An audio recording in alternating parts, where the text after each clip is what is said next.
நீ இழந்து நிற்பது தேவனுக்கு விருப்பம் அல்ல. ஆமென். இந்த வார்த்தை சொல்லும் போது ஒரு கேள்வி சபையை பார்த்து கேட்கிறேன். கர்த்தர் கொடுத்தவைகள் எந்த நிலையில் இருக்கிறது? கர்த்தர் கொடுத்த நன்மைகள் உங்கள் கரத்தில் எந்த நிலையில் இருக்கிறது? கர்த்தர் கொடுத்த கிருபைகள் உங்கள் வாழ்க்கையில் எந்த நிலையில் இருக்கிறது? கர்த்தர் கொடுத்த பிள்ளைகளுடைய வாழ்க்கை எந்த நிலையில் இருக்கிறது? கைவிட்டு போகிறது போல ஒருவேளை ஃபீல் ஆகுதுடா. ஆண்டவரை இழந்து போகிறேனே, என்னை விட்டு சத்துரு பறிக்க போகிறானே, என்னை விட்டு இது இன்னொரு கைக்கு போக போகுதேங்கிற ஒரு பயம் உண்டாகுதானா? இந்த காலை நேரத்திலே உங்களுக்கான வார்த்தை இதுதான். இந்த மாதம் அதிகம் தனித்திருங்கள். நீங்கள் அறியாத ஒருவர் உங்களுக்காய் வந்து ரட்சிக்க வருவார். நீங்கள் விசுவாசித்திருக்கிற ஒருவர் உங்களுக்காய் ரட்சிக்க வருவார். யாக்கோபை ஏசாவின் கையில் ரட்சித்தவர் உங்களை சத்துருவின் கையில் ரட்சிப்பாராக. ஹல்லேலூயா. பாருங்க, சூனேமியால் வாழ்க்கையில் நடந்த ஒரு சம்பவம் நமக்கு தெரிந்த பகுதிதான். 2 ராஜாக்கள் 4வது அதிகாரத்தில் அவள் பிள்ளை கேட்கவில்லை. ஆனால் எலிசா அவள் செய்த காரியத்தின் நிமித்தம் அவளை ஆசீர்வதிக்க வேண்டும் என்று சொல்லி அவளுடைய குறையை அறிந்து கேயாசின் இடத்தில் கேட்டு அறிந்து இப்பொழுது அவளை பிளஸ் பண்றார். அவளுக்கு ஒரு மகன் பிறக்கிறான். அவன் பிறந்து கொஞ்ச நாளில் அவன் மரித்து போகிறான். அவன் மரித்து போன போது அவள் செய்த காரியத்தை பாருங்கள். 2 ராஜாக்கள் 4வது அதிகாரம் அதனுடைய 20 முதல் வாசியங்கள் வேகமாய்.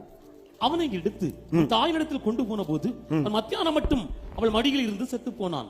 அப்பொழுது அவள் ஏறி போய் அவனை தேவனுடைய மனுஷன் கட்டிலின் மேல் வைத்து அவன் வைக்கப்பட்ட அறையின் கதவை பூட்டிக் கொண்டு போய் தன் புருஷனிடத்தில் ஆள் அனுப்பி, நான் சீக்கிரமாய் தேவனுடைய மனுஷன் இருக்கும் இடமிட்டும் போய் வரும்படிக்கு வேலைக்காரர்கள் ஒருவனையும் ஒரு கழுதையும் எனக்கு அனுப்ப வேண்டும் என்று சொல்ல சொன்னான். யார் கிட்டையுமே தான் இழந்து போகிறதை குறித்து அவள் பேசவில்லை. தன் மகன் மரித்ததை குறித்து புருஷன்டையும் பேசல, வேலைக்காரங்க கிட்டையும் பேசல.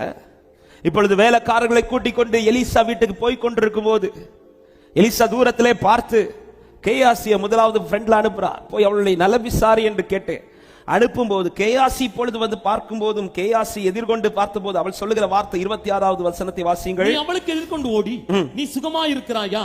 உன் புருஷன் சுகமாய் இருக்கிறானா? அந்த பிள்ளை சுகமாய் இருக்கிறதா என்று அவளிடத்தில் கேள் என்றார். அவள் சுகம்தான் என்று சொல்லி, நல்ல கவனிங்க, யார்கிட்டயுமே தான் இழந்து போகிறதை குறித்து புலம்பவோ அழவோ சொல்லவோ அவள் இடம் கொடுக்கவில்லை. எல்லார்கிட்டையும் தன்னுடைய நலமான காரியத்தை சொல்லிட்டா. நல்லாதான் இருக்கிறேன் சொல்லிவிட்டு அவள் எதற்கு முக்கியத்துவம் கொடுக்கிறார் என்றால், ஒன்று, எனக்கு கர்த்தர் கொடுத்தது இழந்து போகுது, கர்த்தர் கொடுத்தது என் கைவிட்டு போகுதுன்னு தெரிஞ்சதும் அவள் எதற்கு முக்கியத்துவம் கொடுக்கிறார் தெரியுமா?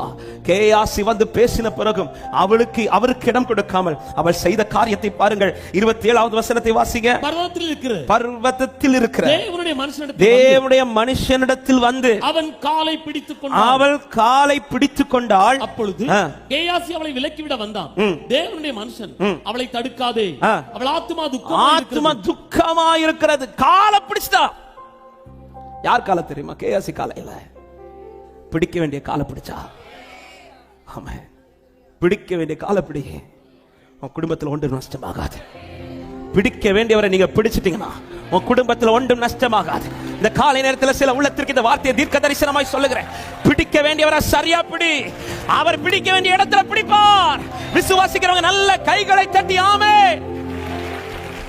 ஹல்லேலூயா. வழியில யார்கிட்ட இந்த காரியத்தை சொல்லவில்லை.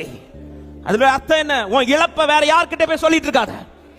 உங்கள் இழப்பை வேற யார்கிட்ட போய் சொல்லிட்டு இருக்காதீங்க. உங்கள் இழப்பு எதனால் வந்தது, இந்த இழப்பினால் உங்கள் துக்கம் என்ன என்பதை அறிந்த ஒரே ஒரு நபர் தான் உண்டு. அந்த உறவு தான் என் ஆண்டவராகிய இயேசு கிறிஸ்து. விசுவாசிக்கிறோம். ஆமென். அவருக்கு தான் என்னை புரிய முடியும், அவருக்கு தான் என் இழப்பை அறிய முடியும். அவரால் மாத்திரமே என் இழப்பை இரட்டிப்பாய் திருப்ப கொடுக்க முடியும். ஹல்லேலூயா. புருஷன் கிட்ட சொல்லல, வேலைக்காரங்க கிட்ட சொல்லல, யார்கிட்ட அழுறது போல கூட காட்டல. ஆமென். பலரும் நம்ம லைஃப்ல சிலது இழந்திருக்கிறத எப்படி பார்ப்பாங்க தெரியுமா? நம்ம அழுறதுனாலயோ நம்ம சொல்றதுனாலயோ நம்ம முகத்தை பார்த்தே சொல்லிடுவான், ஏதோ இழந்துட்டான். ஹல்லேலூயா. இவன் முகத்தை கூட அப்படி மாத்தல. முகத்தை பார்த்திருந்தா கூட புருஷன் சந்தேகப்பட்டிருப்பா. இல்லையே, நேத்துக்கு இருந்த ஃபேஸ்ல இல்லையே இன்னைக்கு. வா. ஆமென். மகன் மரித்து கிடக்கிறான். ஆனா புருஷன் கிட்ட சிரிச்சுட்டு, நான் பார்த்துட்டு வரேன். வேலைக்காரங்கள்ட்ட சொல்றேன், வா அங்க போறது வரை யாரையும் பார்த்துறாத, யார்கிட்டையும் பேசுறாத, கொண்டு விட்டுரு. கேயாசி நல்லாதான் இருக்கிறேன். ஆனா அவரை பார்த்ததும் அத்தனை துக்கத்தையும் பாதத்தில் ஊற்றுகிறாள். அவள் துக்கம் பாதத்தில் விழ விழ விழ கூடாரத்திலே மகிழ்ச்சியின் சத்தம் கேட்டுக்கொண்டிருக்கிறார். கூடாரத்தில் மகிழ்ச்சியின் சத்தம். உன் இழப்புகளை திரும்ப தர என் தேவன் வல்லவர்.